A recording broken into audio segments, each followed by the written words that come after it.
నీ మొక్కుని పని జరిగిపోతుంది. అవన్నీ అబద్ధం అవ్వాలి అనుకునే వాళ్ళు మాత్రం మాకు జరుగు. మహాత్ములు అనుకొని జరిగితే అన్ని జరుగుతావా? వాళ్ళు అనుకొని ముత్తలమ్మ గాజు జరగని నీ మనసులో అనుకుని వాళ్ళు ముత్తలమ్మని నోట్లు అనుకుని వాళ్ళు జరిగిపోతే వాళ్ళ పనులు అన్ని జరిగిపోతాయి.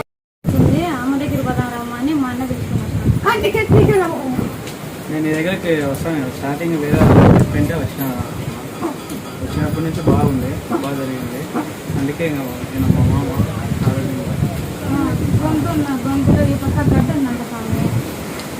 అది క్యాన్సర్ గడ్డ అది క్యాన్సర్ గడ్డ క్యాన్సర్ గడ్డ అన్నారు స్వామి రాసిట్లా క్యాన్సర్ గడ్డ నాకెట కొట్టు అది స్కానింగ్ కళ్ళు స్కానింగ్ కూడా బయటకు పడతాయి. మన తొలిచాక తమలపాకు తమల దగ్గర పగులు పుట్ట అది కండి తొలిచాక